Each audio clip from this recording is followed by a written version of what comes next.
Mm.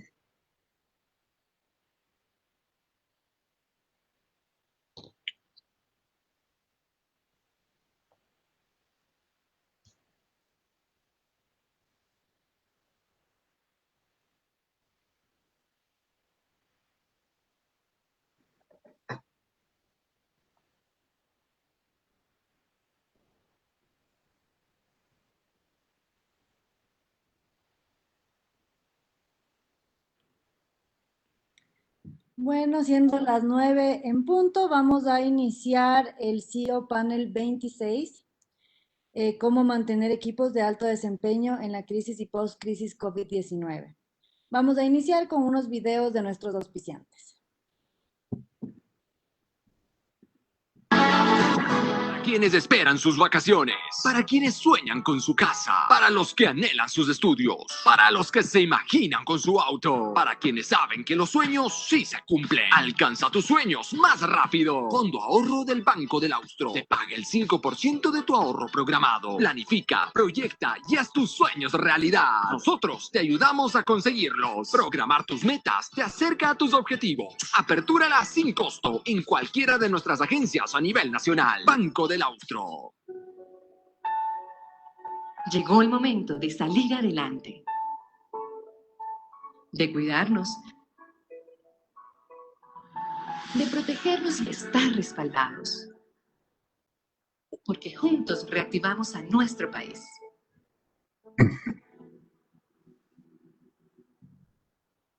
Zurich Seguros está aquí para acompañarte.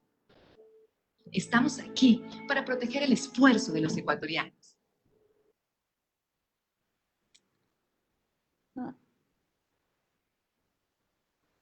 Este CEO Panel es patrocinado por Banco del Austro y Zurich Seguros.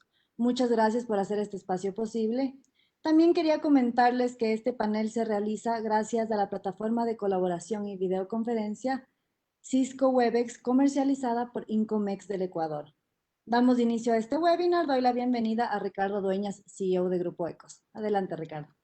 Gracias, gracias Cristina. Bueno, para mí un placer estar este jueves para poder empezar con un tema maravilloso, un tema diferente, pero muy importante, que es cómo mantener equipos de alto desempeño dentro de la crisis del COVID-19 y en la post-crisis. Este es un tema que realmente lo tenemos que valorar todo el tiempo. Las personas que dirigimos negocios y las personas que estamos en la economía y los emprendedores, los empresarios, deben darse el tiempo para salir de esa posición cómoda que no les consuma la parte, solamente las actividades operativas del día a día, sino más bien poder pensar, poder reinventarse, poder cuestionarse las cosas para ver cómo hacer mejor las cosas. Y para eso es indiscutible que eso no es un trabajo que se pueda hacer de forma individual. Es un trabajo que tiene que ser colectivo y es ahí donde entran los equipos. Cómo generar esa complicidad y ese altísimo compromiso. Pero es fácil decirlo. El problema es cómo hacerlo y cómo hacerlo de una manera efectiva.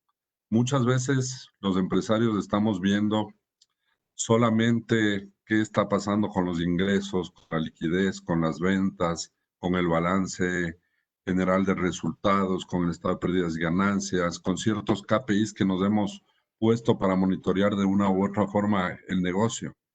Pero todo eso, por más automatización que exista, por más conversión hacia una estrategia digital, por más que exista una serie de aspectos de la tecnología que puedan aportar, siempre hay personas atrás, siempre hay colaboradores, siempre esos colaboradores tienen sus familias, siempre estas personas tienen su entorno y es muy importante lo que se llama ese balance del talento.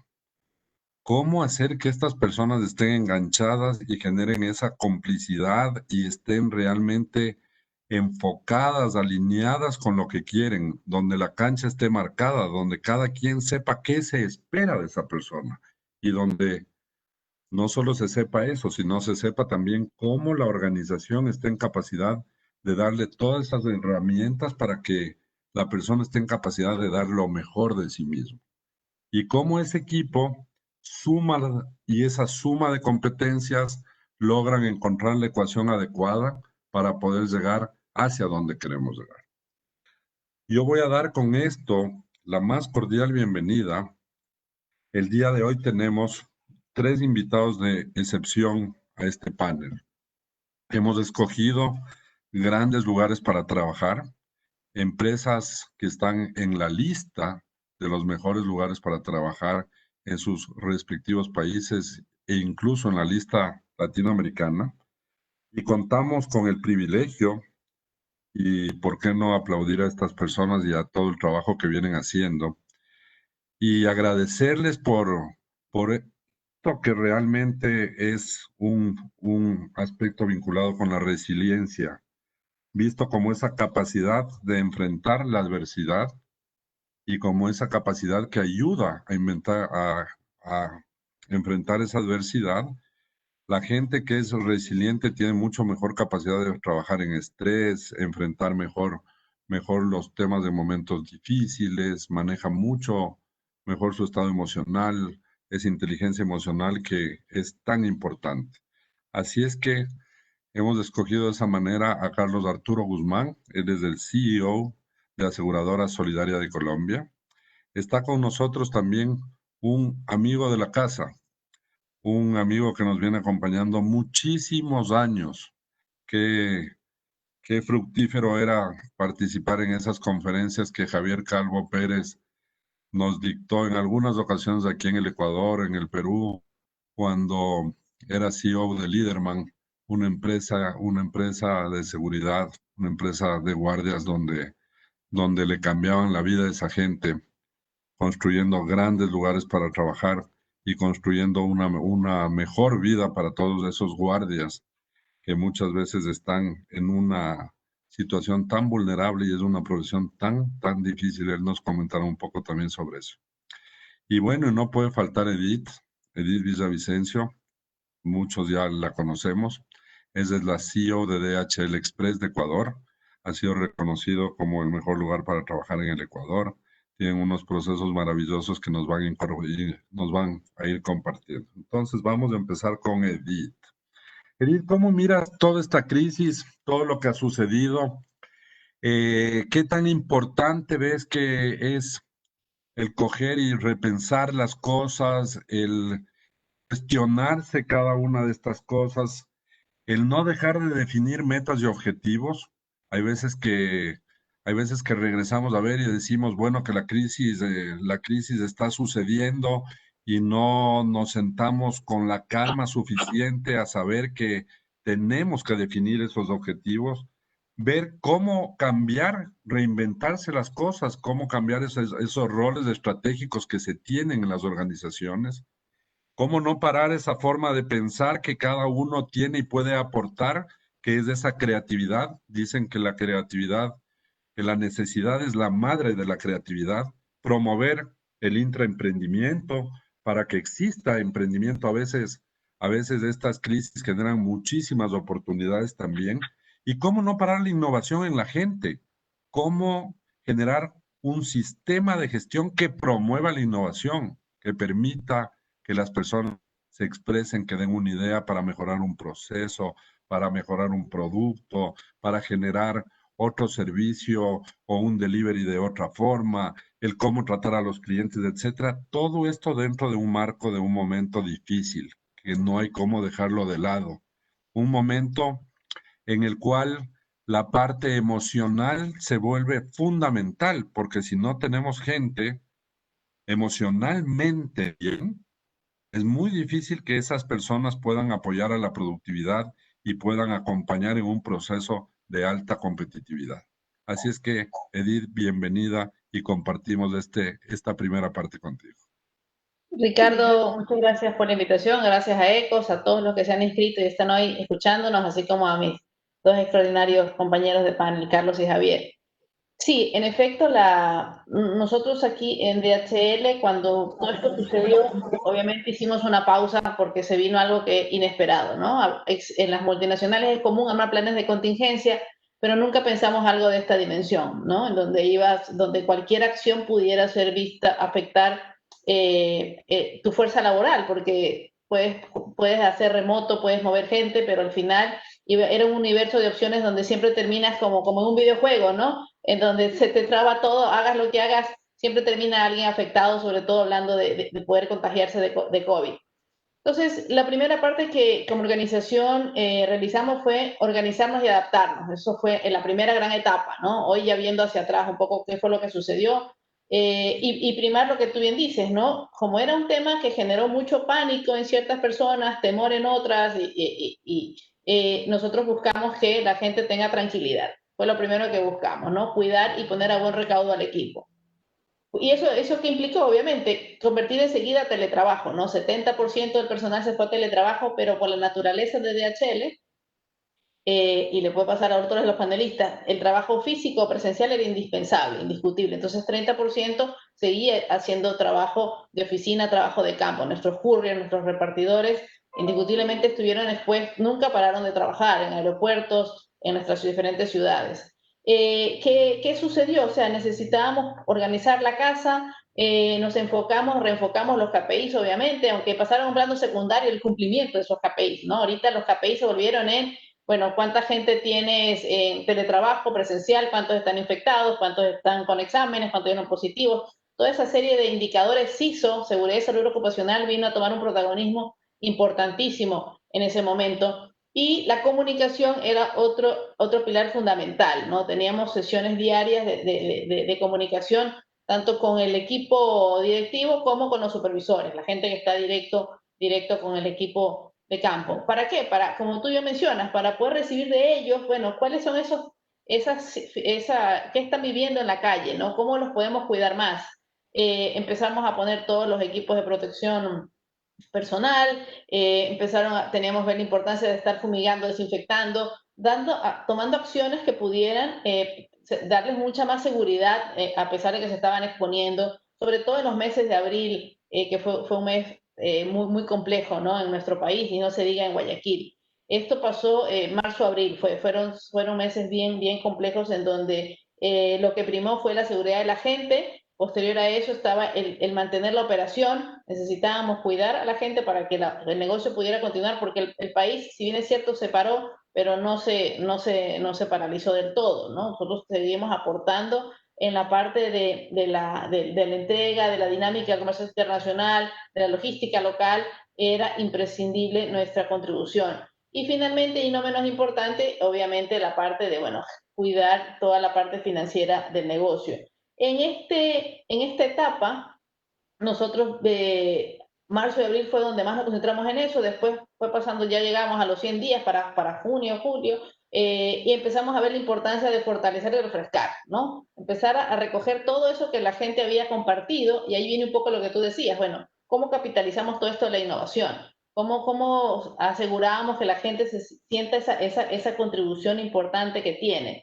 Empezamos a generar comunicados que compartan sus experiencias en primer lugar. Bueno, un reconocimiento de un cliente, un cambio de un proceso, algo de mejora continua. Se empezó a comunicar y mucha comunicación, y también empezamos a agradecer y reconocer incansablemente todos los días, porque los consideramos actos heroicos el poder lograr todas y cada una de estas acciones de nuestro equipo. Y eso se dio en este contexto de los primeros meses, para después ya dar todo un impulso, ¿verdad? En esta última etapa que le decimos evolución y aceleramiento, en donde ya vemos que el comité de digitalización está muy activo, el comité de generación de ideas, porque todo esto hay que una dinámica distinta, ¿verdad? Antes nosotros dábamos la opción de que el cliente pague en efectivo, pero ahora estamos yendo un proceso de cero cash, cero efectivo, para evitar el contacto. Entonces se requiere de mucha contribución de la gente, y es lo que estamos recogiendo, ¿no? Estas ideas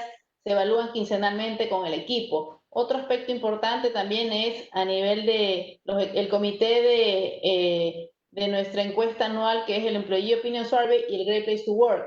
Sobre los resultados se han seguido trabajando independientemente de estas circunstancias, porque el clima y el mantenimiento de la cultura es vital, sobre todo en una empresa como la nuestra, donde nuestro modelo de negocio está basado en la gente, en nuestros especialistas. En ellos hemos centrado, y eso nos ha permitido bandear de mejor manera la crisis y reinventarnos de cara al futuro con la gente, con el equipo y cuidarlos para poder estar y seguir contribuyendo a que se sientan que están en un gran lugar para trabajar. Es un compromiso mayor todavía, ¿no? Edith, una de las cosas que ya se empieza a escuchar y muchos analistas, tanto de la parte social como de la parte económica, que en definitiva uno no puede estar desvinculado de lo otro.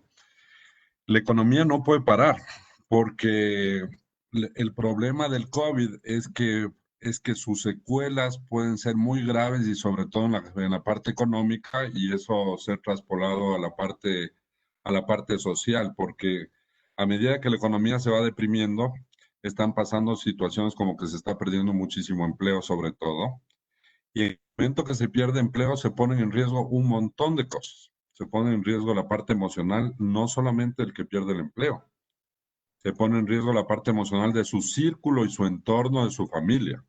Se pone en riesgo también la economía porque baja la capacidad de consumo de los hogares y por ende toda esta cadena que existe se deprime. Y todas estas cosas terminan también en producir ciertos flagelos sociales como son la delincuencia, que, que se empieza a sentir. Entonces la gente aquí dice, es importante que ya tengamos otra actitud frente al COVID. Otra actitud un poquito ya más de entender que tenemos que ir retomando la nueva normalidad. Sí, con todos los aspectos de cuidado, con todos los procedimientos que marquen una nueva forma de hacer cosas, pero ya no estamos para seguir manteniendo, por ejemplo, el teletrabajo en todas las compañías, porque el teletrabajo indiscutiblemente ha sido maravilloso y lo voy a catalogar así porque ¿qué hubiese sido sin poder teletrabajar y sin poder tener la tecnología para comunicarnos de una u otra manera? Las personas han estado conectadas y han estado poniendo su granito de arena y aportando. Pero llega un momento en que esto también empieza a tener otras distorsiones en la parte del trabajo, en la parte emocional, la gente conectada a una pantalla muchísimas horas al día, que no es lo más adecuado, conectadas familias completas donde no existen los espacios adecuados, conectados niños pequeñitos a una pantalla que en vez de en una guardería estar jugando, etcétera, están conectados 5 horas a una pantalla. Y eso genera problemas, cansancio, y además no genera la misma dinámica. Esto que empezamos a extrañar, por lo menos a mí me sucede, empiezo a extrañar eso de tener mi equipo cercano, mi equipo para verles, para reírnos, para donde se hace una broma. Esto es otro que no es que en el Zoom no se lo pueda hacer, o en la plataforma web sí que estamos hablando. Sin embargo, de esto empieza a darse un trabajo a veces un poco desordenado. También en la parte digital vemos que hay ya encuestas donde la tendencia es que la gente está conectada hasta altas horas de la noche, no existe un trabajo más fluido. ¿Cómo van a volver a esta nueva realidad y cómo enfrentamos estos desafíos que son tan importantes, Edith? Bueno, es totalmente cierto lo que tú acabas de decir. Se ha perdido la frontera. Cuando trabajas en la casa, se pierde la frontera entre lo laboral y lo familiar, ¿verdad? Se pasan las horas, estás conectado y las condiciones no son las mismas, ¿verdad? Como decía alguien, todos navegamos esta crisis, pero no en el mismo barco, ¿no? Son diferentes las circunstancias en las cuales tenemos que bandear la crisis en el plano personal y laboral. Y lo que nosotros hemos visto, en efecto, es que si bien es cierto, arrancamos con un 70% de la población en teletrabajo, hoy ya va un 60%, ¿verdad? Y estamos dejando, en función de la realidad de cada uno de nuestros colaboradores, el que se sienta que tiene mejores condiciones en lo laboral y es indispensable que retome, que vuelva a la oficina. ¿Por qué? Porque yo creo que depende mucho del sector y de la industria, ¿no? Porque no hay una cura, hay un tema de transporte público, no todos se pueden movilizar en sus carros. Cada empresa tiene que hacer un análisis socioeconómico de los empleados para poder determinar qué es lo que más cómo los puede proteger, ¿verdad? Y qué medidas les puede brindar. En nuestro caso, aún el Ecuador no está preparado en el caso de DHL Ecuador, para volver a las oficinas por el contexto país, pero pasa en Uruguay, países donde la tasa es mucho más baja, que ya están prácticamente solo los vulnerables son los que no han regresado a la oficina. Entonces sí depende mucho de las circunstancias también del sistema de salud que cuide y apoye este tema, pero coincido plenamente que no es lo mismo este trabajo virtual o remoto en términos de productividad como lo sería estar haciéndolo físicamente en nuestras oficinas, ¿no? Ese tema y hay que cuidar mucho y demanda más, porque tienes que culturas como las de las empresas Great Place to Work, en donde el trato humano, personalizadísimo, esos detalles que se han tenido todo el tiempo con actividades, el tema de cultivar el respeto, de cultivar el resultado, nos ha costado mucho más permearlo al plano digital. Demanda mucho más espacios uno a uno, actividades, la distribución de los detalles, los diálogos de desempeño, en donde se empieza siempre por preguntar, bueno, ¿y cómo estás tú, verdad? Porque el plano personal no... la parte emocional es importantísima, ¿no? Y eso te genera espacios por detrás. Pero hay que seguir buscando las formas de ir llevando a dar las condiciones para poder volver a trabajar físicamente en la medida de que ciertos cargos puedan hacerse y veas que agreguen valor. Porque no tiene sentido que, listo, se terminan las medidas de restricción de circulación y todos salimos a la calle. No puede ser, alguien tiene que decir, bueno, ¿quién tiene las condiciones de seguir haciendo teletrabajo y que su productividad no sea afectada? Conscientemente hay que mantener esa distancia, esa calma, ¿no? Y dejar que quienes requieran ir a trabajar presencialmente ocupen ese espacio, ¿no? Porque sigue habiendo limitaciones de aforo, limitaciones de transporte, hay un montón de factores que no permiten retomar 100% la Así es, normalidad. Edith. Y ahora más que nunca que vamos a terminar el estado de excepción, se tiene que tener una gran calma y el Ecuador tiene que actuar con esa resiliencia y esa responsabilidad que se tiene, sobre todo esa responsabilidad compartida que todos tenemos que llevar a cabo para que esto sea más simple, más sencillo y podamos retomar la normalidad de una forma más rápida y más ordenada. Bueno, yendo a conversar con Javier Calvo. Oigan, les quiero compartir una cuestión que nos viene de algunas mediciones que hemos hecho, sobre todo en Great Place to Work, y que no sé qué está pasando en el Perú, Javier. Ahora tenemos esta gran oportunidad de tener una visión un poquito de varios países. Está Edith de Ecuador, tenemos en este caso a Javier de Perú y tenemos también a nuestro invitado Carlos Arturo de Colombia, así es que vamos a tener una visión más amplia. Cuando hemos preguntado qué sienten los empresarios en cuanto a la política pública, y hacemos una pregunta que capaz que quizás las personas no hemos dimensionado la importancia que tiene esto de la política pública y de la labor del Estado. Bueno, uno pregunta, ¿cuál es la labor del Estado cuando pasa una de estas cosas? Y siempre te van a decir, bueno, intervenir la economía, porque evidentemente se dejó de vender, el sistema económico se está contrayendo, las empresas necesitan capital de trabajo porque no estaban vendiendo, por ende no estaban cobrando y la liquidez se empezó a apretar y eso hizo que las organizaciones tengan que básicamente prescindir de funcionarios y se necesita aguantar y eso se lo hace con dinero. Eso es lo primero que sale en cualquier medición. Bueno, pero después de eso también está el tema de mejorar la respuesta sanitaria. Cuando hemos visto que no hemos tenido la suficiente respuesta, tanto en las áreas de hospitalización, sobre todo en cuidados intensivos, etcétera, pero empieza a aparecer una cuestión que a mí me pareció sumamente interesante. Ya varios nos han dicho, bueno, y el Estado y el Ministerio de Salud Pública, etcétera, también tienen que estar para prevenir y para acompañar la parte emocional de su pueblo. O sea, con ciertas formas de acompañar lo que está sucediendo, porque si ya se están quedando cientos de miles en el desempleo, no es solo darles un bono, sino también es que tengan acceso a ayuda psicológica, acompañamiento emocional. O sea, empieza a haber eso donde Javier, no sé cómo está eso en el Perú y si es que esto te suena, no ha habido, creo, un acompañamiento ni la política pública si no hemos estado preparados para las partes funcionales, peor para las emocionales. ¿Qué opinas, Javier?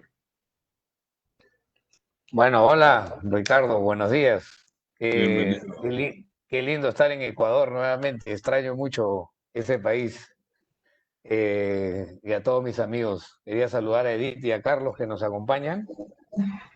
Muchas gracias por invitarme a este panel. Definitivamente cuando comenzó la pandemia, la primera reacción del presidente Vizcarra a todos nos pareció buena, ¿no? Porque creímos de que, primero que no, nunca pensamos que iba a ser tan largo, entonces pensamos que fue un encierro drástico, el primero en hacerlo prácticamente en Latinoamérica, era como un ejemplo, todos los días comunicaba.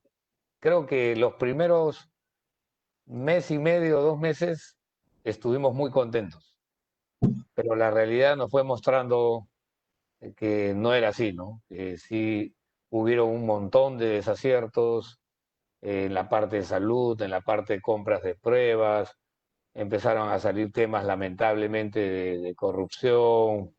Es una pena, ¿no? Una pena y no sentimos los empresarios que el gobierno nos acompaña. No nos acompaña ni en la, sobre todo en la parte velocidad, ¿no? Porque, por ejemplo, hoy nosotros los empresarios tenemos un montón de proyectos nuevos que queremos sacar adelante y solamente desde el punto de vista permisología no hay nadie. No hay nadie que te atienda, no está trabajando el 20% del Estado. Entonces, sí, no sentimos un acompañamiento, no sentimos una velocidad y mucho menos un acompañamiento emocional con la población, muchísimo menos.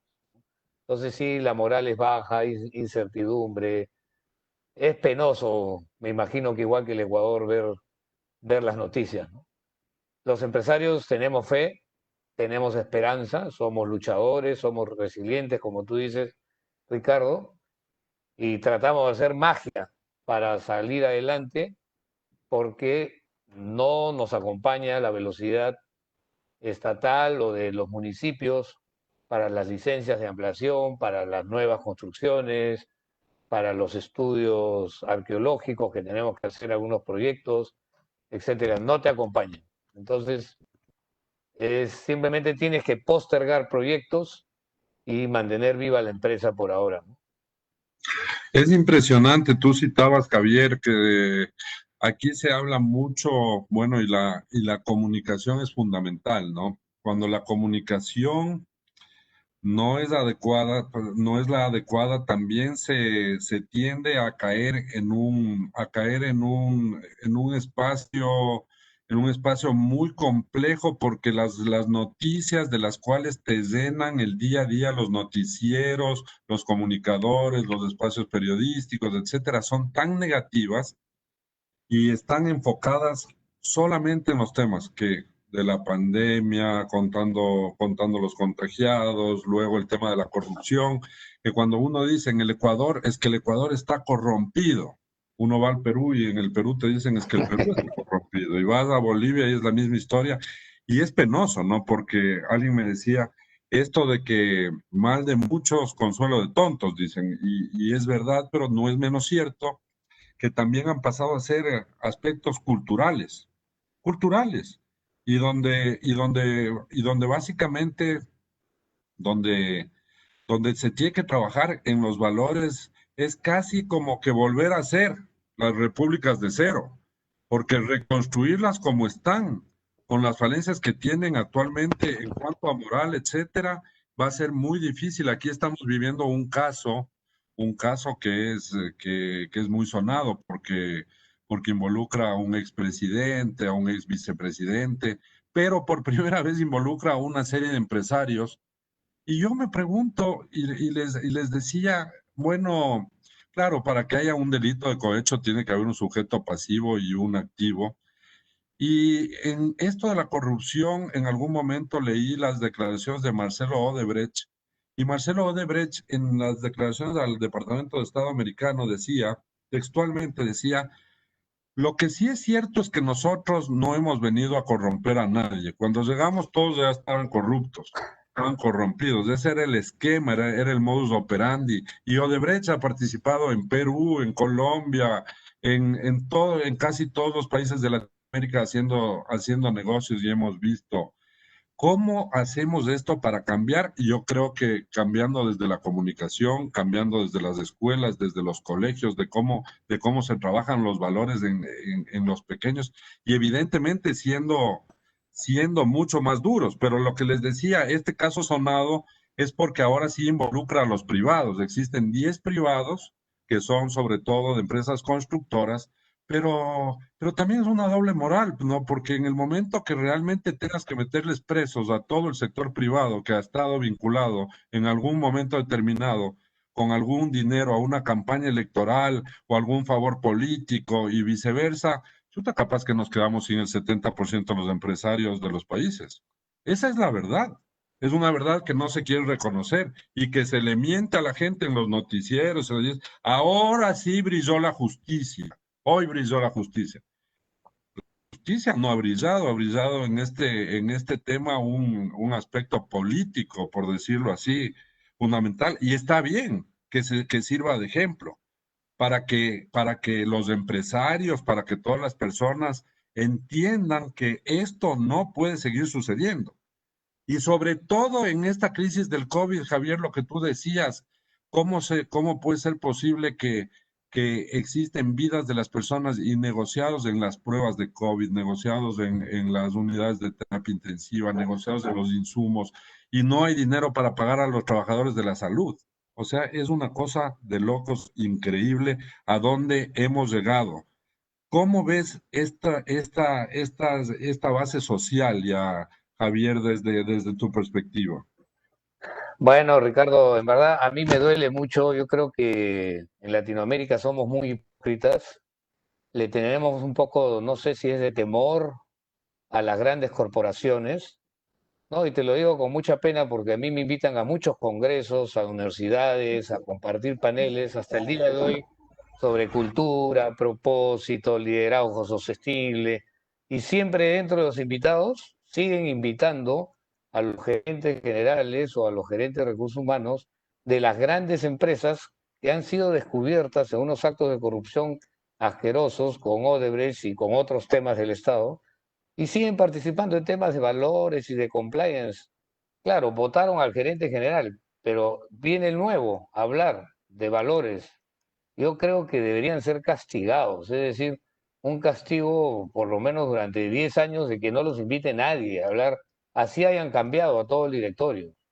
Esa empresa debe ser castigada por el mercado, por los consumidores, por las universidades, por empresas como Ecos. No los deben de invitar, no los deben de invitar un buen tiempo, porque, ok, el dueño robó 300 millones de dólares, ya no está el dueño, se fue a vivir, por decirte, España, y viene el nuevo gerente general al panel para hablar sobre propósito.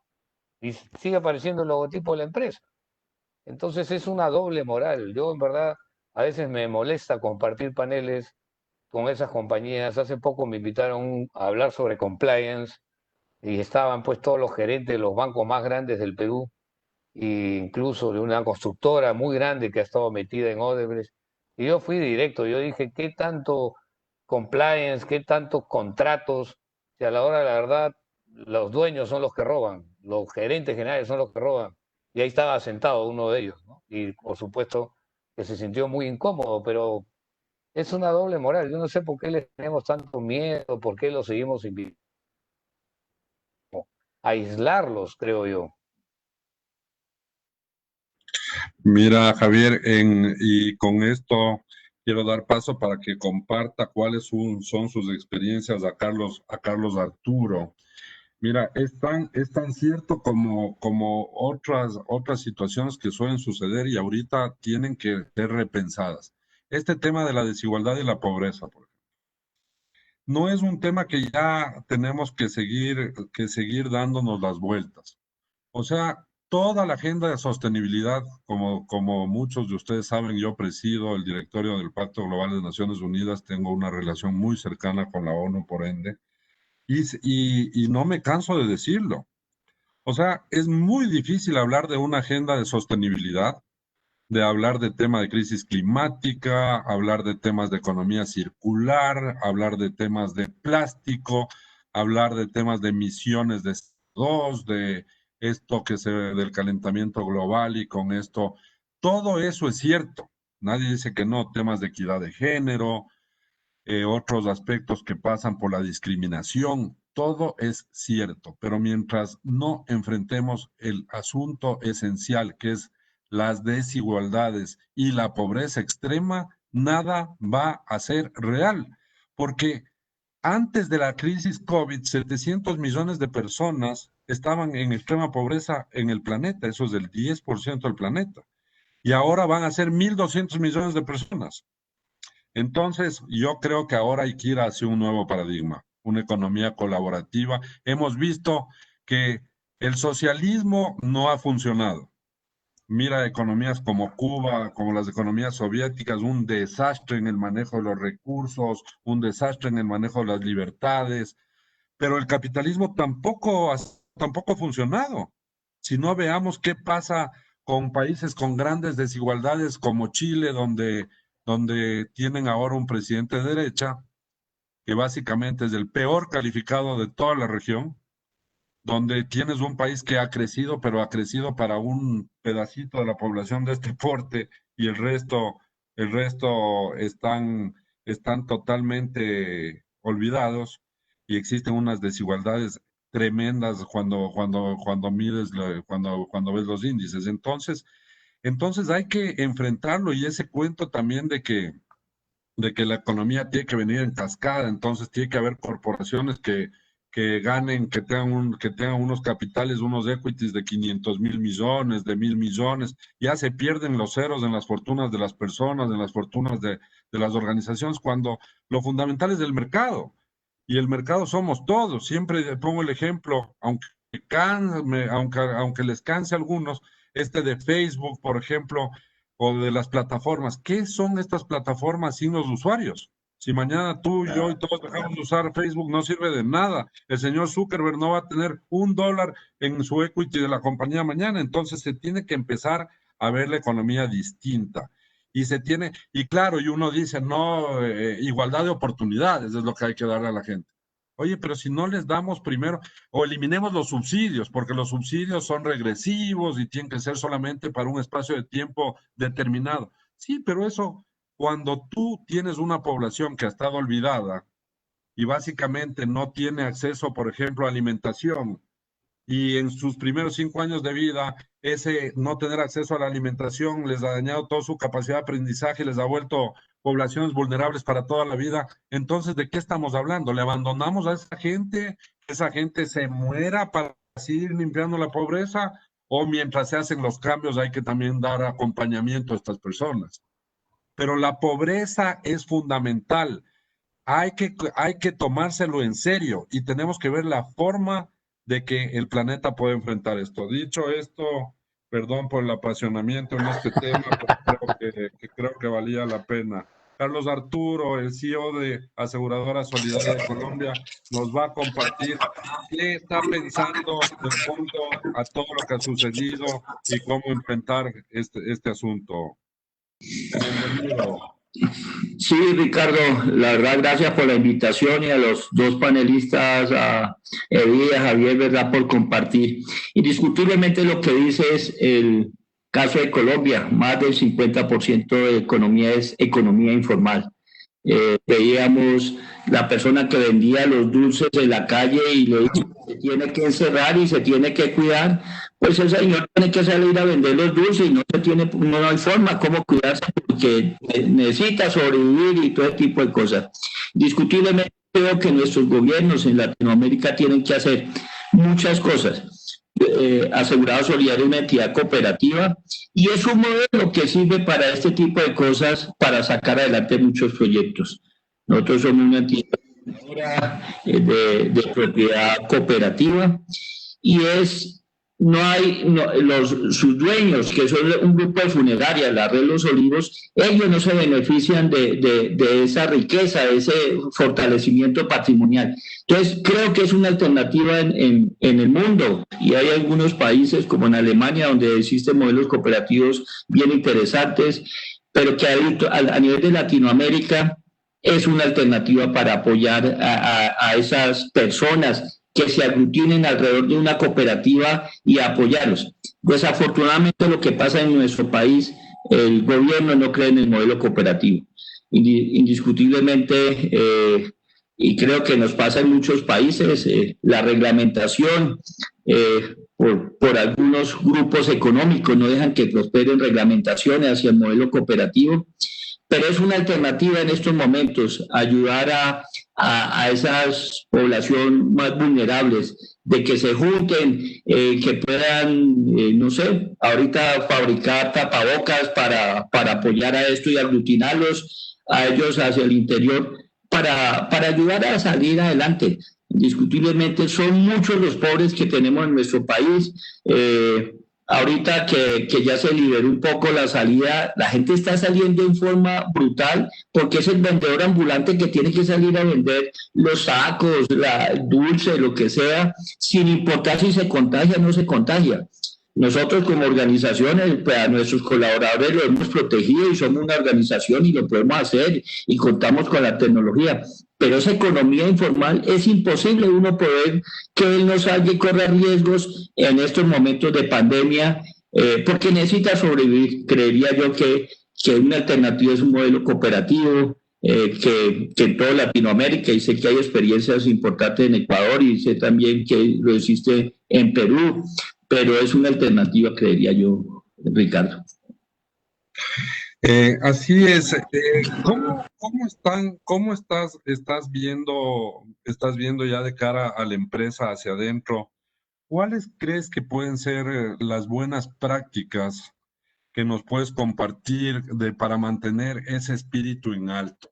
Yo digo siempre se necesita talento para en una crisis como esta mantener el espíritu en alto, porque como decíamos, no solamente es el hecho de que tú puedas cubrir algunos aspectos de tu colaborador, porque ese colaborador también está expuesto a una vida diaria. Entonces, algunos, cuando empiezas a indagar un poquito a más profundidad, afectan los temas de que algún familiar cercano se ha contagiado o que algún familiar cercano ha perdido su empleo y está pasándola muy mal en el sostenimiento de la vida de su familia, o por ahí que hay los temas de estos con los colegios y se les ha vuelto muy complicado este manejo. Entonces, ¿cómo han manejado ustedes este acompañamiento emocional, este acompañamiento necesario, también manteniendo una cosa fundamental, que también es la equidad, ¿no es cierto?, dentro de las organizaciones? Hay veces que también la gente dice, bueno, se va a volver complejo el tratar los casos uno a uno, porque claro, el momento que le preguntas a alguien si es que tiene alguna excusa también o alguna justificación para seguir trabajando desde afuera, seguramente van a venir muchas justificaciones y vamos a tener que llegar a un momento donde las personas tengan que regresar a trabajar y eso va a requerir ser muy inteligente en cómo se lo hace y con qué herramientas de soporte se lo trabaja y cómo también hacer que esto no se vea como movimientos muy inequitativos. Y quizás esta pregunta va para ti y para Edith también. Sí, Ricardo, interesante la pregunta. Y la verdad, y pues ustedes lo saben, Aseguradora Solidaria quedó en Great Place to Work de Latinoamérica como la primera y en Colombia somos la segunda, con un competidor muy bravo como es DHL, que es la primera en Colombia y la primera a nivel de multinacional, y creo que la quinta mundial. Tiene muy clavada esa cultura del clima organizacional y nosotros nos sentimos orgullosos de ser la primera. En este proceso, y hoy yo le agradezco haberme metido a evaluar clima organizacional por más de 10 años en la compañía.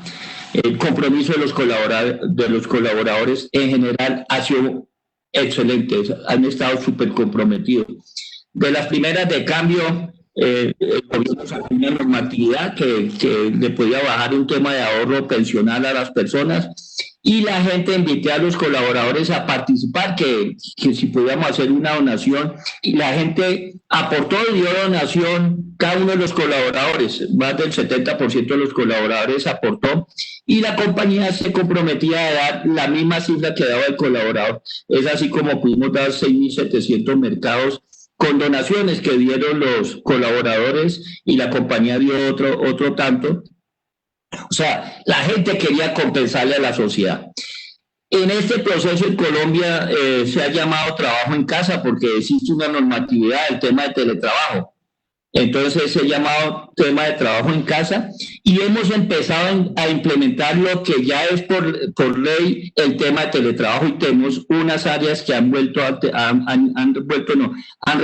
a trabajar en forma de teletrabajo. Eso existe una normatividad y hay que dar unos apoyos económicos desde el punto de vista de conexión y el resto de gente está trabajando desde la casa.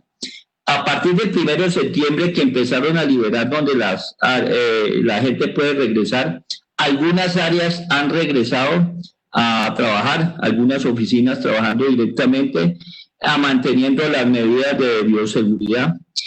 Pero creo, y yo a esto le abono, que si uno tiene gente comprometida, y lo digo, no puedo hablar por el 100%, ha habido malestares de algunas cosas, de algunos colaboradores que no han compartido cosas y es entendible, pero en general la gente se ha comprometido y la gente, y lo tengo que decir, la compañía hoy está cumpliendo presupuestos en el 97%. Entonces, es una muestra clarísima del compromiso de los colaboradores, trabajando desde la casa y ahorita que empezaron a regresar a partir del 1 de septiembre algunas oficinas y algunas personas de la oficina de la Dirección General, comprometidos. Hemos tenido 15 personas que se han contagiado, gracias a Dios, sin ningún fallecimiento, pero se han podido recuperar del virus.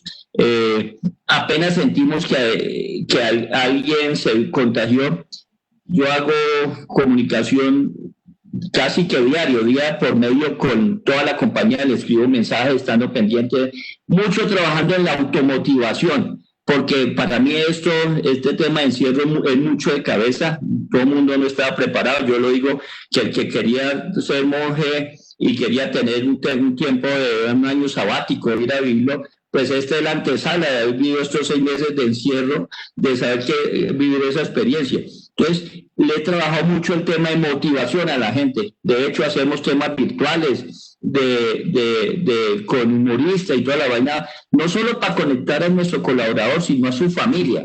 Hemos trabajado mucho el tema de familia, del tema de la familia, porque pongo el ejemplo, a una mujer que antes mandaba a sus niños al colegio, ahorita tiene que atender a los niños, tiene que atender a la casa y tiene que atender el tema de trabajo. Entonces, hago mucho énfasis, listo, a las 5 por favor se tiene que desconectar para que pueda hacer, y que le dediquemos todo el tiempo, y a los líderes, a los gerentes de las diferentes áreas, diciéndole, tenemos que comprender que si a veces aparece en el video el niño acá miqueando porque son niños finalmente, pues hay que entenderlo porque el niño está diciendo mamá, él no entiende que es que la mamá está por allá en una conexión. Entonces, mucho hemos trabajado ese tema de familia. La verdad, yo me siento complacido por el tema del compromiso de los colaboradores, ese compromiso, y los números lo hablan por sí solo de las cifras que estamos mostrando. Muchísimas gracias. Yo solo quiero hacer una reflexión acá.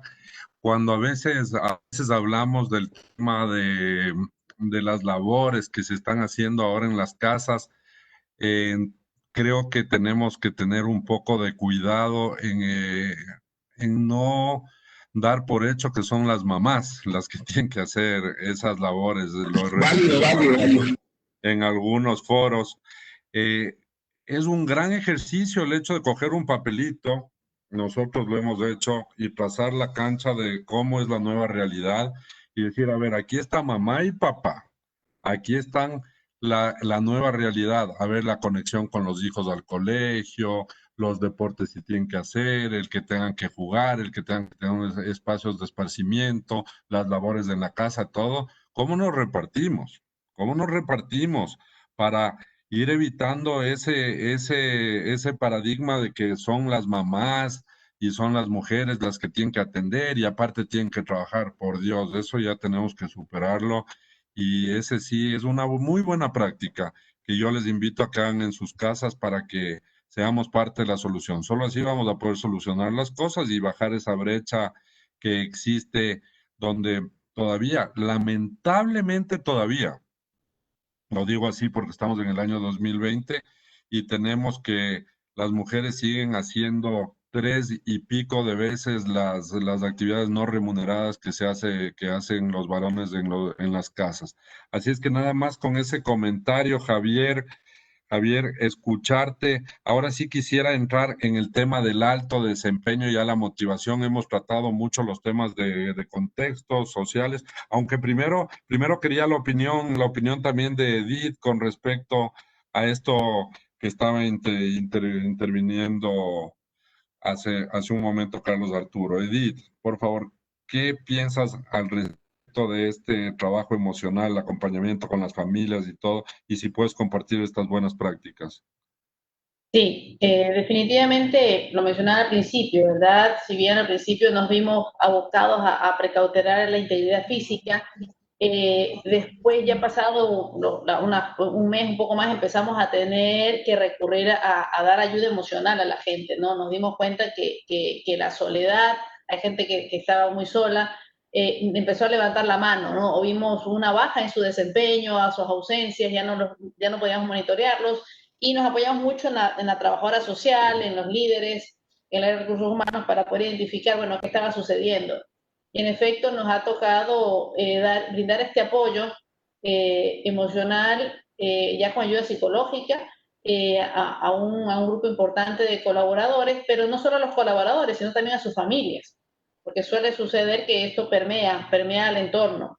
Y el apoyo viene, nosotros tenemos un programa que se denomina Fit for Work, Fit for Life, ¿no? Estar apto para trabajar en la vida y en el trabajo. Entonces, ese equilibrio cuida el tema emoción, tu salud mental, emocional, física, y hemos creado un programa en torno a eso, en donde cuidamos ese balance y mandamos tips y convocamos Zooms, una videoconferencia para poder hacer pausas activas durante el día o tener el after home office, algo virtual donde nos conectamos, ¿verdad? La última vez le estamos haciendo llegar a los empleados como reconocimientos un desayuno o una torta por el cumpleaños, o sea, que de alguna manera nos sintamos, a pesar de la distancia, sí, emocionalmente conectados, eso no se puede perder, creo que eso es vital, ¿no? Estar emocionalmente conectados, saber que de esta vamos a salir juntos adelante, que lo estamos haciendo muy bien, porque como mencionaba Carlos Arturo, también podemos decir que hemos podido bandear muy bien la crisis, o sea, estamos preparados y lo vemos a nivel mundial para poder apoyar al mundo en esta situación. Y lo vemos en nuestra tendencia, si bien abril fue un mes terrible, en mayo hubo una recuperación y hemos venido recuperándonos mes a mes, e incluso ya en los últimos meses llegando a un presupuesto. Entonces eso es bastante decir, ¿no? De cómo estamos logrando el levantarnos juntos y poder avanzar, porque es en el esfuerzo de todos, que nadie se nos quede rezagado. Y ha sido business as usual, como decimos, no hemos dejado que la crisis opaque nuestra identidad, nuestra cultura, hemos manejado también, hemos gerenciado, administrado consecuencias si hay un bajo desempeño, o sea, no mezclamos las cosas en ese sentido. Hemos contratado, hemos promovido, también hemos tenido que salir de miembros del equipo que no estaban dando su desempeño acorde a lo que estaba previsto como país y definido, ¿no? Entonces son aspectos importantísimos, que sacudirnos un poco el tema de, estamos en crisis, no hay nada que hacer, no. Sí, hay que seguir avanzando, agarrar el impulso y salir adelante, ¿no? Sí, oye, algo muy curioso que escuché en estos últimos días hablando de esta nueva realidad del teletrabajo y que venía que evidentemente no voy a mencionar de qué institución se habla porque no creo que eso es lo importante, sino la parte conceptual. De estas herramientas que existen para monitorear el teletrabajo, entonces alguien me comentaba, esto es de un banco muy importante de acá, me comentaba que tiene una plataforma donde les monitorea la computadora, básicamente que estén conectados. Entonces dice, puedo necesariamente tener algo importante que hacer en ese momento, pero si me desconecto, me hace acuerdo la pantalla que por qué no estoy conectado, cuando podría estar desarrollando una idea, generando creatividad, y tengo que estar conectado a la pantalla y no lo podía creer, te juro. No lo podía creer, o sea, ¿cómo es que hay mecanismos que se han implementado así que te hacen un seguimiento y si no tecleaste ya determinó, ya la computadora sabe que no estás ahí? Oye, increíble y eso está pasando. Entonces, eso sí creo que emocionalmente puede estar destruyendo. Y si es que alguien que está oyendo está manejando procesos de ese tipo, yo quisiera el comentario de estos expertos en, yo les digo, campeones, champions en clima laboral y todo, que les van a dar unos buenos tips al respecto. ¿Qué opinas de esta práctica que te acabo de compartir? Sí, yo creo que ahí lo que están buscando es el verde por el verde, como les decimos, o sea, alcanzar la métrica porque sí, no hay un propósito que conecte el por qué está haciendo esa tarea. Significa que se deshumaniza la labor, Se ¿verdad? La deshumaniza persona no totalmente. contribuye, no se siente plena, se siente obligada, es un esclavo del computador, ¿verdad? Por eso es importante el liderazgo, que nosotros lo llamamos liderazgo activo, o sea, el líder, el gerente, la persona que tiene a cargo ese grupo, debe estar claro que va a haber momentos, hay espacios, ¿verdad? Para que la persona entienda por qué hubo esa baja en la productividad o en su conexión. Pero es la cercanía. Ahorita más que nunca necesitamos estar más cerca de las personas y estás a un clic de estar cerca de la persona, ¿no? Entonces, definitivamente no compartimos ese tipo de medidas que no tienen sentido, ¿no? Nuestro propósito es conectar a las personas mejorando sus vidas. Y en torno a eso construimos, procuramos que cada uno de los miembros, los especialistas internacionales de DHL, entienda, bueno, cuál es su contribución al negocio, local y globalmente. Entonces, eso hace que no sea una obligación el estar conectado sus 8 horas, sino que y crear espacios también, porque ahí estar conectado demanda. Ya físicamente nosotros teníamos prácticas en servicio al cliente, sobre todo, donde tienes que atender en vivo llamada tras llamada, no controlas 100% la entrada de llamadas o de mensajes, pero tienes que hacer pausas de 15 minutos cada cierto tiempo, cada hora y media, porque la persona necesita pararse, hidratarse, estirarse, renovarse un segundo para poder seguir avanzando y producir al máximo, porque si no lo terminas quemando al final de la jornada de esa persona o odiando tu empresa, ¿no? Y por la necesidad se mantiene, pero no porque Tú, tenga la convicción de contribuir. tú dijiste algo clarísimo, manteniendo esclavos de un computador, o sea, qué importante es el propósito, qué importante es la productividad y qué importante es hacerle a la gente. Siempre le estoy diciendo a mi equipo, sálganse de ser sumamente operativos, o sea, realmente los líderes que logran que las personas se vuelvan gente pensante, que tengan tiempo para pensar, para traer nuevas ideas, para que esas ideas nos hagan más productivos, para generar negocios disruptivos, o sea, son los que invitan a la gente a que pueda tener espacios de pensar porque si no somos fácilmente reemplazables para ahí sí por los robots, porque Sí, los robots pueden hacer ciertas cosas, somos muy vulnerables a eso. Yo quería compartir con Javier, a ver Javier, hablando de economía colaborativa, a ver, entremos a este espacio de una forma bien directa. Los empresarios a veces, y voy a hablar un poco de las acciones, del equity, en Ecuador tenemos una una situación que hemos criticado muchísimo, que es el reparto de utilidades a los trabajadores por ley.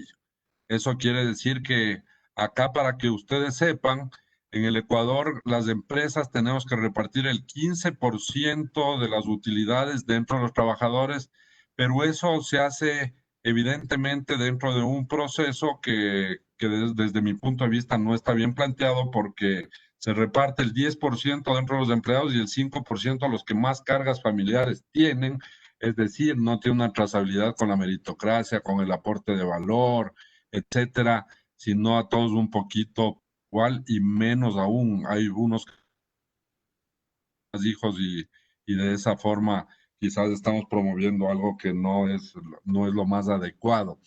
Pero ¿cómo podemos hacer economía colaborativa? ¿Tú has visto la posibilidad de integrar, por ejemplo, en el equity de las compañías a los empleados para generar mayor complicidad, mayor engagement?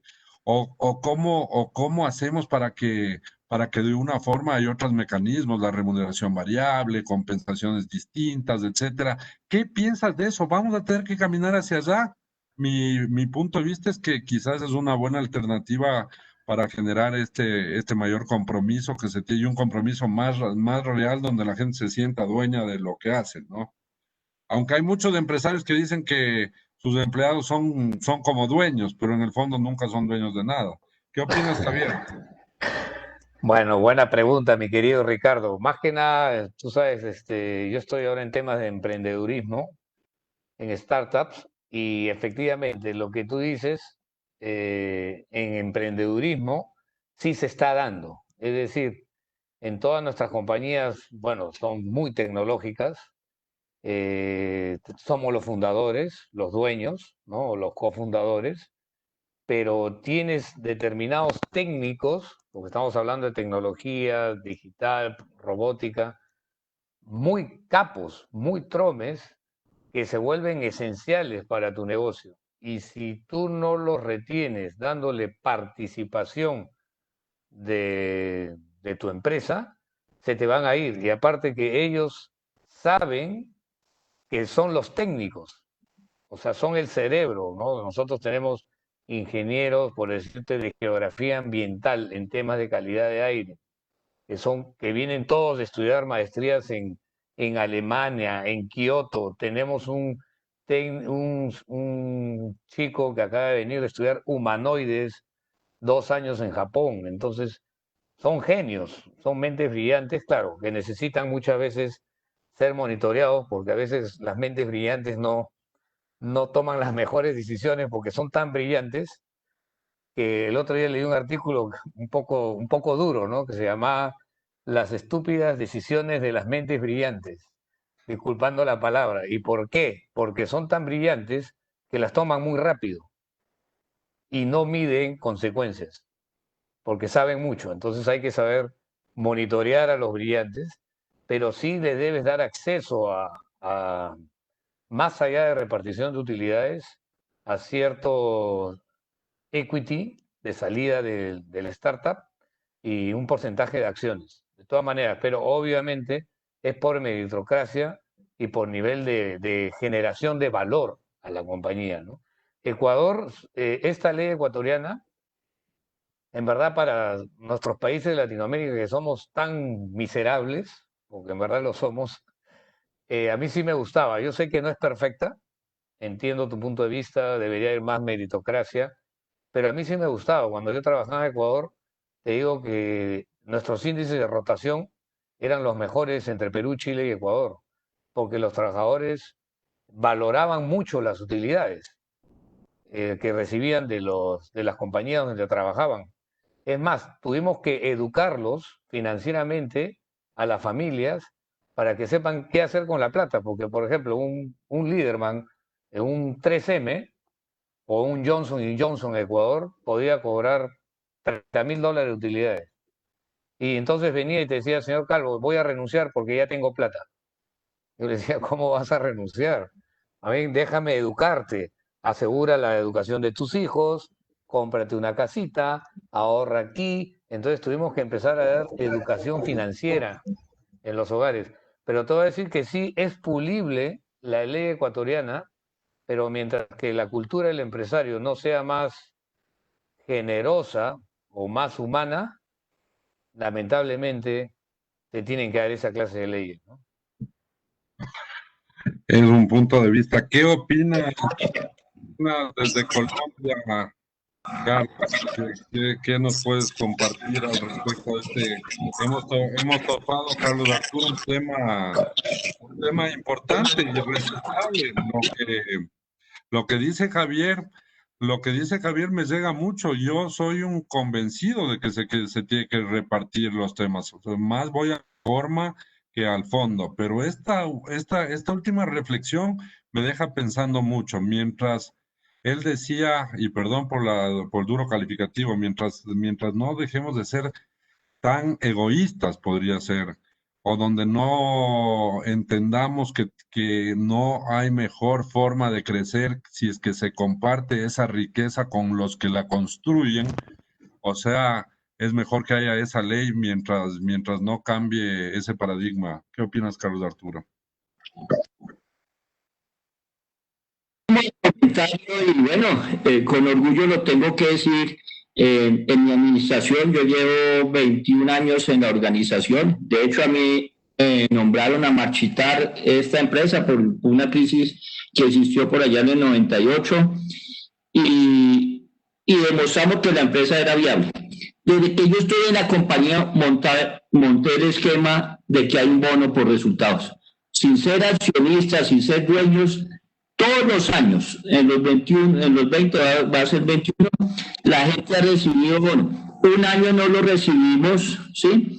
Y recuerdo que ese año que no se recibió y no se recibió porque no logramos los objetivos que nos habíamos trazado, la junta directiva me dijo, venga, no sea tan duro, la gente tiene derecho. Le dije, no, yo me comprometí con ustedes y todos nosotros estamos comprometidos con la institución de que si no cumplimos los objetivos, no, deja la junta, respéteme en eso porque, pero todos los años recibimos un bono por resultados.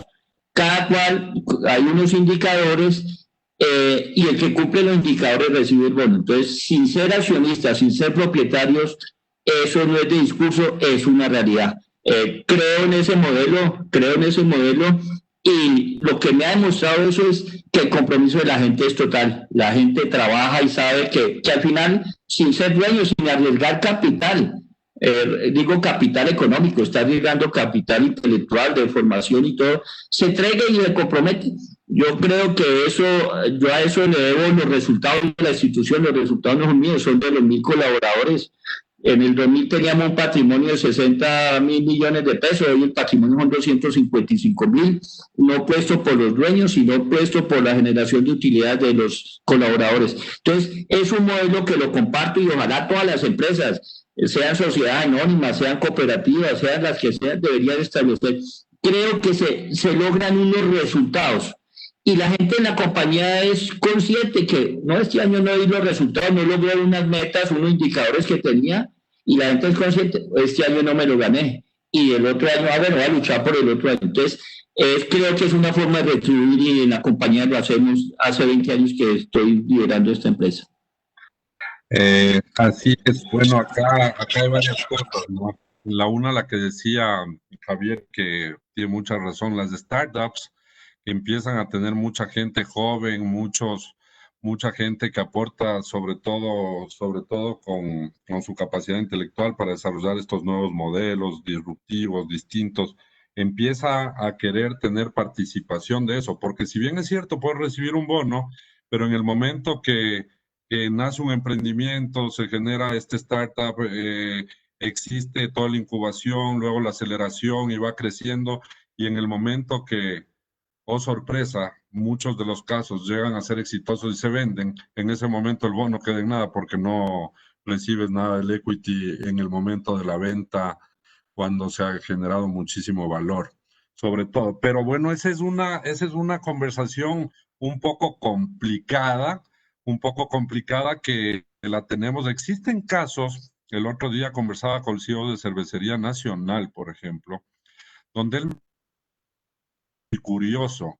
En esa empresa sí tienen un plan para que la gente compre acciones bueno, es una empresa que está en la bolsa, ¿no? Una empresa donde le apoyan y le acompañan, sobre todo a la gente talentosa que tenga equity en la bolsa y con eso reciben dividendos y le facilitan ese tipo de operaciones.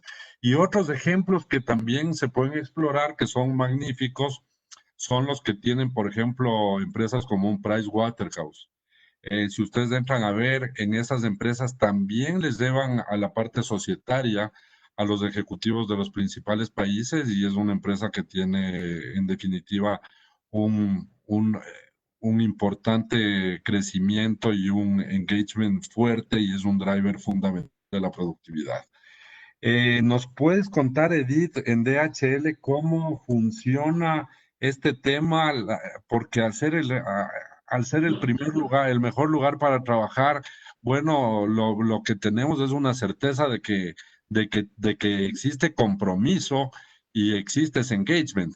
Ahora, cuéntanos en este aspecto, o si esto se lo reemplaza por otros, o si es que quizás no es una cosa que les interesa mucho en la parte societaria a un colaborador. ¿Cómo ves este tema, Edith? Bueno, nosotros en DHL y a nivel mundial, la parte societaria o de entrega de acciones no está abierta a los empleados. Hay una serie de en nuestros paquetes de compensación y beneficio, tenemos todos los de ley y algunos más, ¿verdad? que buscamos que mantengan al personal realmente comprometidos, engaged, con alto nivel de compromiso y una baja rotación, ¿no? Temas como le damos un día extra por cumpleaños, o sea, buscamos que no todo sea económico, sino también cosas que complementen y que se disfruten en equipo, o sea, en equipo, actividades lúdicas. Por ejemplo, yo sé que nosotros entregamos el 14º que ayuda al regreso de la escuela, pero aparte damos un kit escolar a los padres, damos becas a los hijos de los empleados cuando tienen un muy buen desempeño, y a los mismos empleados los ayudamos con temas de estudio. O sea, buscamos de diferentes formas seguir contribuyendo. Tenemos una póliza de seguro privada de muy buena cobertura que les da, imagínate en estas circunstancias lo que eso significa, ¿verdad? O sea, es un atributo muy, muy bueno realmente. Entonces, esos aspectos son los que contribuyen sumado a todo lo que Ecuador tiene. Ya de por sí Ecuador es un país caro, ¿verdad? Cuando nosotros comparamos los indicadores de costos indirectos, por ejemplo, entre Ecuador y países equivalentes, vemos que se dispara, y es por todo el esquema que tiene la normativa laboral, ¿no? Y buscamos de alguna manera no seguir esa parte, tenerla, respetarla al 100%, pero complementar con diferentes acciones que permitan al empleado disfrutar, y también hacer un tema de beneficio flexible, ¿no? Porque ahora ya no a todos no quieren lo mismo, ¿no? Hay nuevas generaciones que se combinan en tu equipo, ¿no? Los millennials, los baby boomers, la generación X. Entonces buscamos también, bueno, qué cosas les agradan a uno y no, y vamos complementando el paquete de beneficios de acuerdo a esta nueva realidad. Es lo que estamos haciendo, y realmente nos ha funcionado, y escuchamos mucho, ¿no? Escuchamos mucho. Alguna vez, alguna anécdota interesante, nosotros aquí en Ecuador se acostumbra a dar uniformes al personal administrativo, pero se lo dábamos solo a las mujeres, ¿sí? Y en una reunión de estas que tenemos con los diferentes líderes o champions de las áreas, que son voceros de las encuestas de nivel de satisfacción, dijeron, bueno, ¿y por qué a los hombres no nos dan? Es una pregunta totalmente válida. Y es verdad, es cierto, ¿no? O sea, tradicionalmente le hemos dado a las mujeres, pero a los hombres no les damos. E hicimos algo interesante. Dimos, bueno, hagamos una prenda unisex para todos, dimos una linda chaqueta, porque esa es otra, no todos quieren usar uniforme ahora, porque hay un tema de identidad, ¿no? O sea, ven como, o sea, hay un dress, hay un código de vestimenta, pero puedes venir a tu estilo. También hay que ir evolucionando con los nuevos tiempos, y resultó valoraron muchísimo darles una linda chaqueta, le quitan la manga, le ponen la capucha, o sea, como quieran usarla, y les da, y son nuestros embajadores de la marca, ¿no? No son esas acciones que hay que ir repensando, que no todo tiene que ir a la parte económica, o a sueldos y salarios y beneficios, pero sí balancearlo muy bien. El otro día hablábamos en una reunión con nuestro líder del área de Centro y Suramérica, Joaquín Klein, y hablábamos, dice, bueno, asegurémonos que la gente que comisiona variable, ¿verdad? Esté comisionando, que esté tranquilo. No es tenemos un ahorro porque no hay comisión, no, por el contrario, estamos afectando muchísimo emocionalmente y económicamente a este empleado. Entonces, busquemos las medidas que a través de su productividad, si bien es cierto, los clientes han bajado en su facturación, pero ellos pueden contribuir en mucho más, en general en loyalty, en llamadas o en armar conferencias o dar seminarios para los clientes, agregar valor, ¿no? Y compensar de alguna manera. Tocaste un tema importantísimo, y no me puedo quedar con esta pregunta, porque creo que a nuestra audiencia le va a gustar esta pregunta. Siempre que hablamos de la compensación, de la comisión por ventas, etcétera, ¿cómo haces en las organizaciones para entender? Me pasa a mí, nosotros estamos cambiando esa filosofía para integrar a todos dentro de la remuneración variable. Nos pasa que a veces se tiene este paradigma que la gente que está en el área comercial es la que debe ganar estas comisiones, debe ganar más porque es la que está vendiendo, y no se entiende que dentro de la cadena de valor, para construir un servicio o un producto, somos todos los que intervenimos en eso, y no son solamente las personas que están haciendo el delivery final en la venta del producto. ¿Cómo haces un delivery bueno si el producto no está bien hecho, si las áreas que están atrás no están bien hechas? ¿Y cómo haces eso si las áreas de apoyo no están funcionando? ¿Cómo se maneja esto? Creo que es fundamental explicar a Nosotros nuestros. tenemos diferentes esquemas, ¿verdad? La parte comercial es bastante la parte variable es vital en sus comisiones. En la parte financiera también, cobranzas también tiene un esquema de incentivos en función de la recaudación, porque venta que no se cobra no sirve. Entonces ahí se complementan, ¿no? Y hemos creado incentivos de scorecard. Tenemos medidos todo en función de ese variable de nuestra gente, en función de unos indicadores y el cumplimiento, y ahí se le reconoce esa parte variable, tiene que ver con calidad, con productividad, con cumplimiento de meta. A veces cuando por algo o ve circunstancias, la coyuntura, hay una recesión y no se llega a la meta, pero no por gestión, sino por alguna cuestión país. Por ejemplo, en octubre del año pasado, que fue algo imprevisto, ¿verdad? Lo que buscamos es, bueno, ver aceleradores, es decir, qué cosas tengo que hacer hoy yo para poder volver al nivel. Entonces le metemos foco a esa acción o a esa gestión que me va a permitir volver a recuperar el balance o exponenciar más mi evento, mis resultados. En el caso de supervisores, y la clave está en que sean medibles, que sea objetivo, que pueda ser, que tenga trazabilidad, específico, medible, alcanzable, realista y que contribuya a los objetivos de la empresa.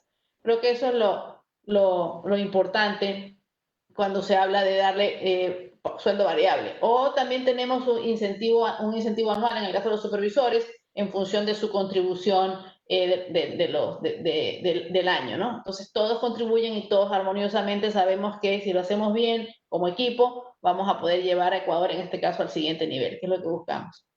Gracias, Javier. Javier, dentro de tu experiencia, sobre todo en Liderman, ¿cómo construían un ambiente laboral extraordinario? Yo me acuerdo que tú creías mucho en ser muy creativo, en hacer cosas que a veces serían hasta un poquito impensables y que generan mucho valor y que, como decía Edith, son un poquito no solamente ligados a la parte del dinero, sino a estas acciones más cualitativas que se pueden llevar a cabo y que en definitiva, les digo, de toda nuestra experiencia en Great Place to Work, empresa que yo lidero en el Ecuador desde hace más de una década, hemos visto que, de hecho, los que mejor pagan no son los mejores lugares para trabajar, son los que más bien encuentran el equilibrio entre lo uno y lo otro. Así es que, Javier, compártenos de esa experiencia que es importante. Bueno, Más bien, perdón, solo una cosa, bien los que no lo hacen bien tienen que hasta sobrepagar para poder captar algo de talento y eso se les vuelve un problema más bien. Solo eso, Javier, por favor. sí, no, bueno, en el caso de Liderman, que tú preguntas, Ricardo, era el estilo de liderazgo, el estilo de los líderes que teníamos, era la presencia muy cercana con los canales de comunicación que manejábamos radio, internet, radio FM, ya para esa época manejábamos todas las plataformas digitales que existían, teníamos una central de chat 24 horas atendiendo consultas, era la cercanía, la comunicación. Es un poco con el COVID, ¿no? Por ejemplo, hace poco yo estaba con un amigo y le decía, ¿tú llamas a todos tus trabajadores que han sido contagiados? No, yo no lo hago, lo hace Recursos Humanos. Yo decía, pero ¿por qué no lo llamas tú a su casa? Y le preguntas cómo están. O sea, eso era la cercanía. En una empresa grande, hace poco le sugerimos que tengan una unidad móvil COVID. Es decir, que alquilen o renten un carro por estas épocas con una trabajadora social y un médico y que vayan a visitar, porque es una empresa muy, muy grande, casa por casa y toquen el timbre, probablemente no van a poder entrar, ¿no? Pero qué bueno que llegue un carro con la marca de esa casa y pregunte cómo está su enfermo, si necesita algún tipo de medicamento, si le falta algo, que vayan a la farmacia y se lo compren. Eso genera un orgullo en el barrio, ¿no? Ver un carro que llega a visitar no solamente a tu trabajador, a la familia de tu trabajador, si está contagiada la esposa. Entonces yo creo que el éxito que tuvimos en Liderman fue el estilo de liderazgo de los líderes y la cercanía que teníamos con los trabajadores. Y y que éramos asequibles, o sea, cualquier trabajador podía llamar a cualquier líder en cualquier momento y nadie se molestaba, ¿no? Eso era no era nada extraordinario realmente, era simplemente estar muy cerca de tu gente, muy comunicado, y eso generaba mucho compromiso. Con acciones simples, extraordinariamente bien realizadas, por ponerlo en algún contexto. No quiero dejar de decirles que vamos a poner la encuesta. Siempre es importante para nosotros el tener el feedback de los cientos de personas que se conectan semanalmente a este EcoCIO Panel para que nos den cualquier sugerencia, consejo, qué temas les gustaría escuchar, qué invitados, si es que creen que podemos contribuirles en algo. Este es un espacio justamente para eso, buscar sensibilizar en muchas cosas a los empresarios que nos siguen, buscar hacer un cambio. Si es que logramos poquitos cambios bien hechos, ya creo que hemos cumplido nuestra labor. Así tiene que ser la comunicación. Vamos a ir terminando. ¿Algún comentario final, Arturo, que nos puedas dar un mensaje? Vamos a tener que ir hacia adelante y necesitamos un espíritu fuerte, necesitamos estar parados con fuerza para enfrentar esta recuperación que va a ser lo principal. Carlos Arturo, ¿cómo hacemos eso? Sí, Ricardo, la verdad yo creo que lo que nos queda aquí en adelante es mente positiva, pensar de que esto ya pasó y que que tenemos que salir adelante. Finalmente creo que el encierro nos dejó una enseñanza a cada persona y creo que tenemos que hacer las cosas diferentes. Creo que el tema de la virtualidad es una realidad que con esto nos lo metieron con y tenemos que llegar a muchos negocios para poder trabajar virtualmente. Yo sé, y los latinos somos muy de presencia y de tocarnos y sentir las fibras, y eso no lo tenemos que perder porque es parte de la esencia de nosotros los latinos.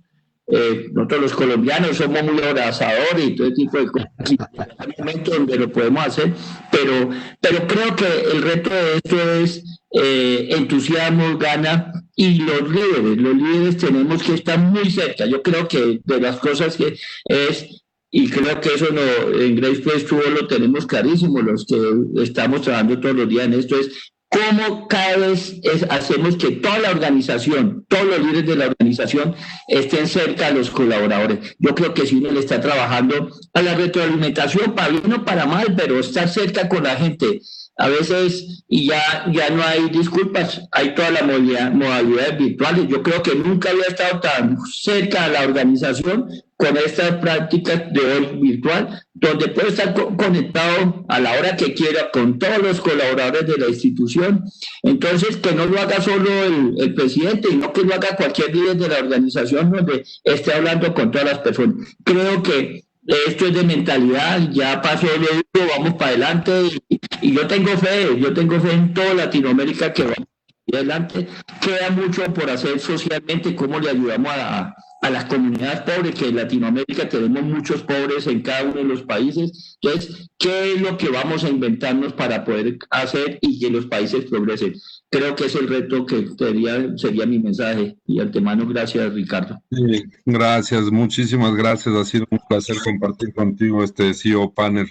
Vamos todos a ponernos en la mente una palabra que se llama solidaridad, pero una solidaridad bien entendida, que es construir un mundo diferente, donde acompañemos a la gente a que pueda tener una inserción mejor, y eso depende que vayamos cambiando.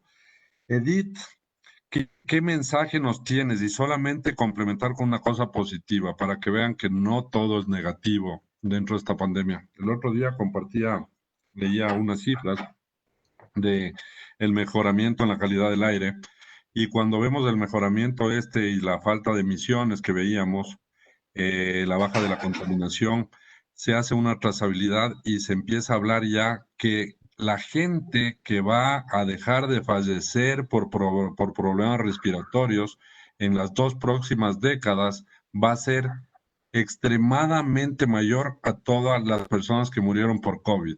Increíble, ¿no? Pero miren, nos va a dejar esa trazabilidad que nos va a evitar más muertos de los que se murieron por COVID. ¿Qué les parece? Increíble.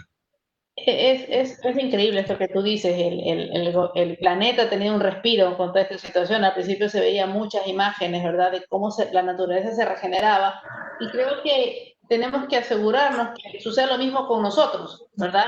En esta pandemia nosotros tenemos que salir con una versión mejorada, mucho más humanos, más solidarios, con mayor visión, más innovadores, ¿verdad? Juntar todos estos aspectos positivos para hacer frente a un futuro, que ya hoy está aquí, de futuro a situaciones como estas, porque debemos estar preparados para que situaciones de este tipo que nos paran el mundo, nos cambian, nos rompen nuestro status quo, saber cómo afrontarlos, ¿no? Más humanos, más cercanos a nuestros colaboradores, más cercanos a nuestras familias.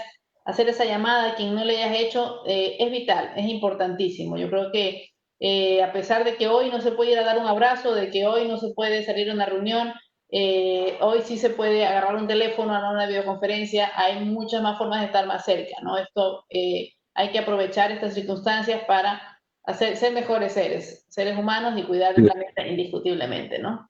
Sí, Edith, agradeciéndote muchísimo, como siempre tienes esta solidaridad y este buen sentimiento de compartir tus buenas prácticas y darte este tiempo.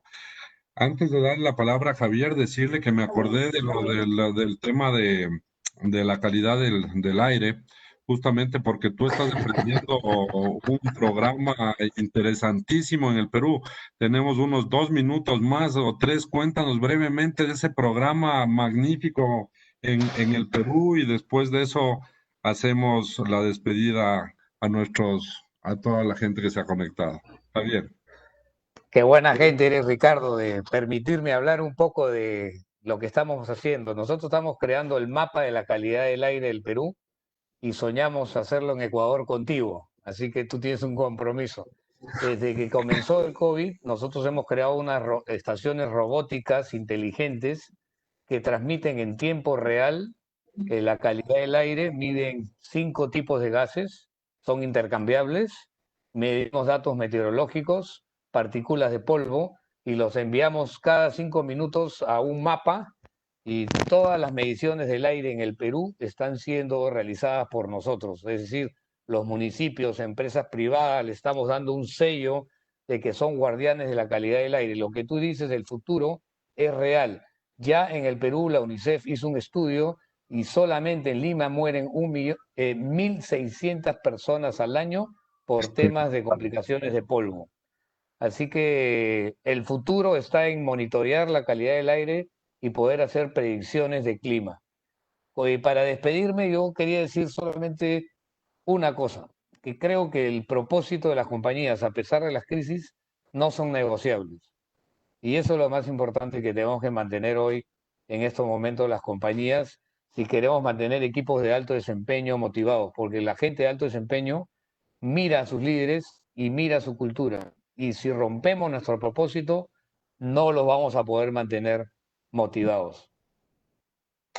Muchísimas gracias a todos nuestros panelistas, a Carlos Arturo, a Edith, a Javier. Ha sido magnífico. Creo que nos vamos con el espíritu renovado después de esto. A veces hablamos mucho de la parte económica, etcétera. Hoy día ha sido un mix súper interesante, y creo que tenemos que tener más espacios para compartir estas buenas noticias y estas buenas prácticas con gente que lo sabe hacer. Quiero agradecer al Banco del Austro, a Zurich Seguros, por haber hecho posible el espacio, y agradecer también a la plataforma Cisco Webex. Si deseas obtener más información, puedes enviar un email a ciscoteam.es@incomex.com. Sin más, siendo las 10:29, nos despedimos. Les agradecemos mucho. Solamente voy a anunciar el panel de la semana próxima para que quienes quieran acompañarnos estén en este nuevo desafío que tendremos el próximo jueves. Vamos a tratar el tema del e-commerce, la nueva realidad de las ventas, y como panelistas van a estar Priscila Altamirano, ella es la CEO de Prati, de Almacenes de Prati. Va a estar Javier Torres, quien es el representante de Facebook en Ecuador. Miren, seguramente escuchó lo que dije. Vamos a ver qué responde con respecto a esto de la economía colaborativa y qué tan importantes somos todas las personas que le ponemos contenido a esas redes sociales para que Facebook pueda cumplir lo que hace. Y Daniela Espinosa, que es la CEO de Kushki, que es también muy importante en lo que tiene que ver con el e-commerce, botón de pago y todo lo espina dorsal que tiene que haber en ese negocio.